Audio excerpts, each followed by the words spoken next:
Well, welcome to part 3 of the prepping for winter.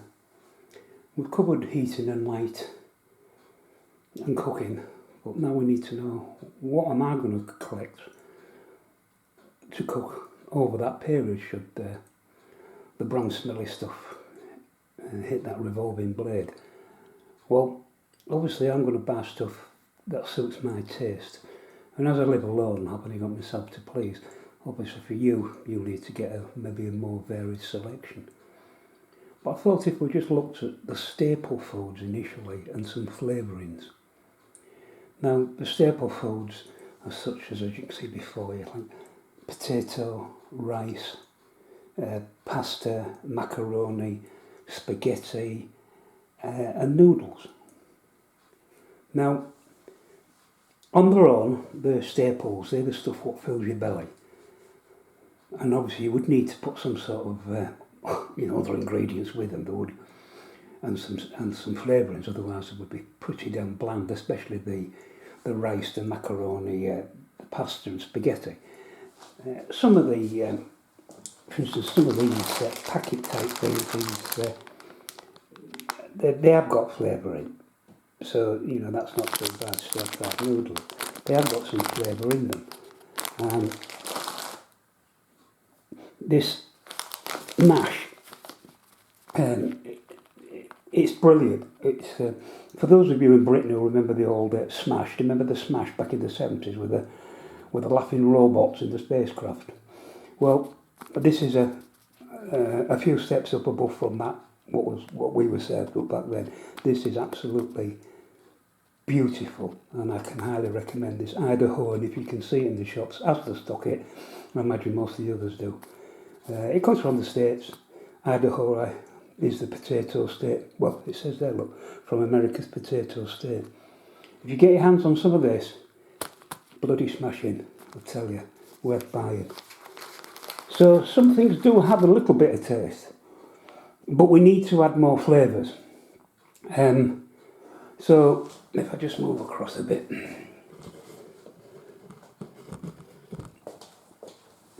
Now you can get rices like this. Not sure we're still in shot. No, we're not. Get a grip, young man. Okay. So we've got, for instance, this is Korean barbecue, Uncle Ben's. This is Asda's own egg fried rice. Now, just because it says 2 minutes in the microwave, don't let that put you off. Believe me, stand this in a pan of hot water, not boiling water, hot water, and remember, from my heating system, I've got a byproduct of hot water.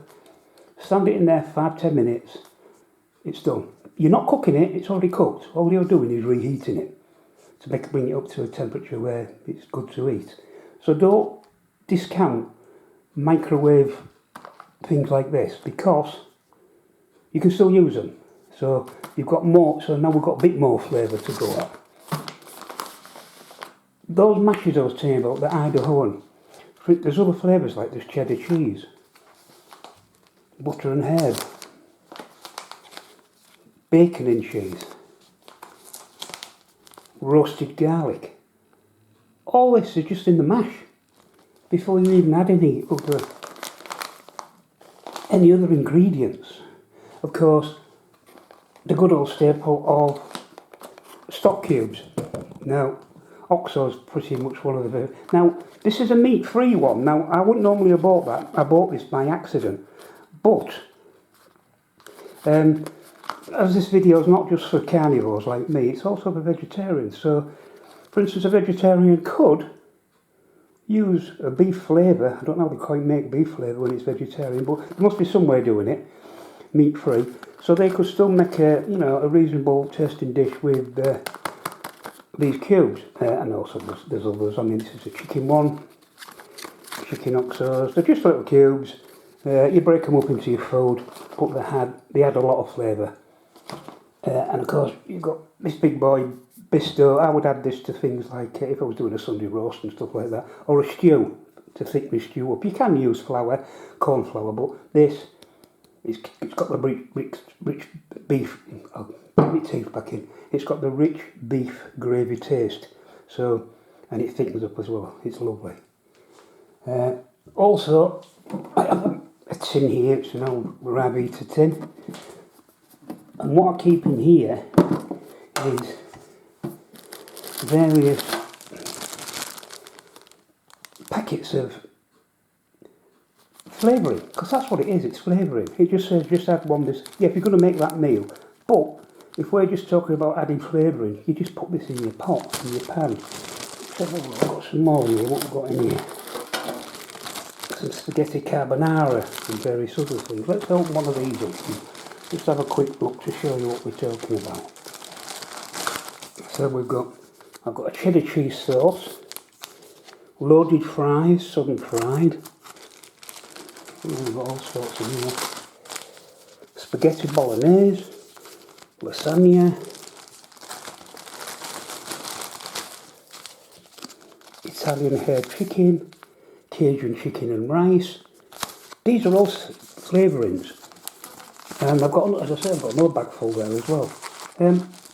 I always tend to pick one or two of these up when I'm in the supermarket, usually one a week, and I keep them in a Ziploc, and then I keep them in this tin just to double protect them.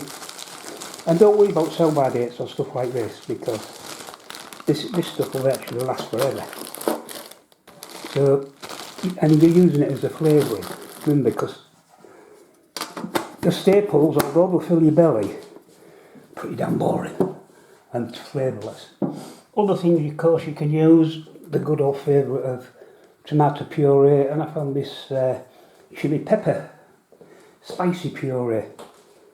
Again, it adds food to those bland dishes that we were, these staple foods that we need to add some taste to.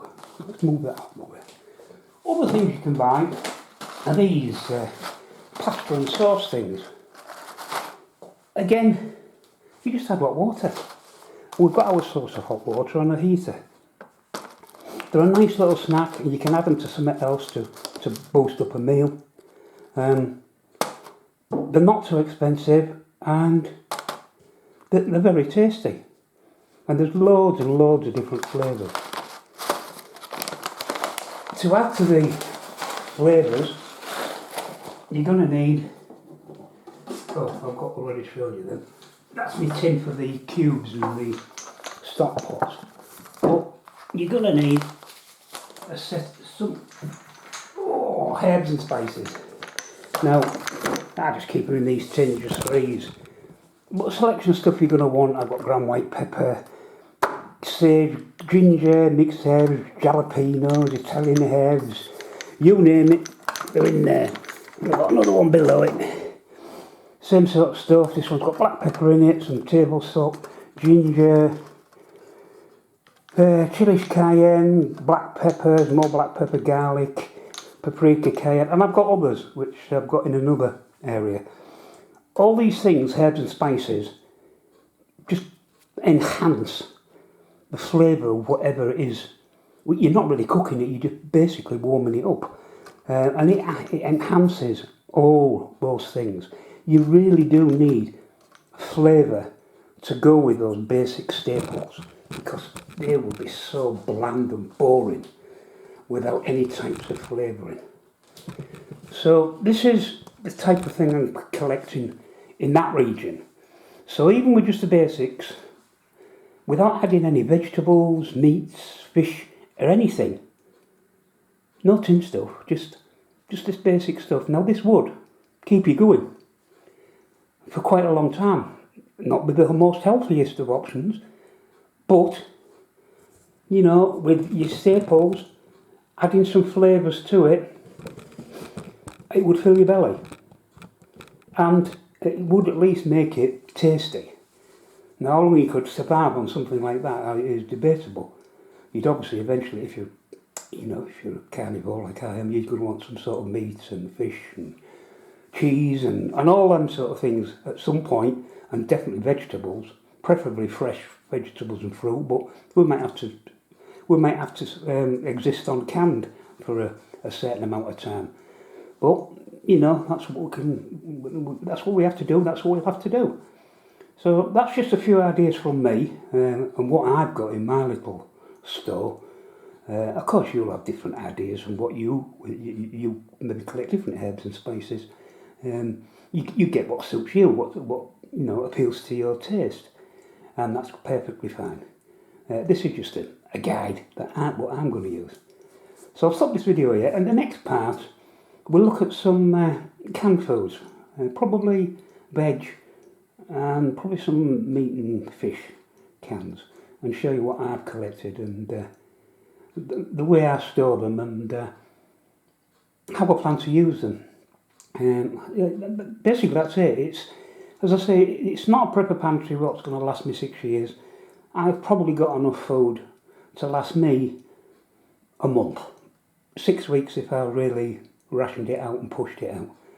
And that should tide me over any immediate crises. And that's all I really need. I'm not planning for the end of the world, some sort of zombie apocalypse. No, I'm just planning for the winter and to get me through what might be a bad period for a few weeks. That's all. Okay, I'll see you in the next one. Bye for now.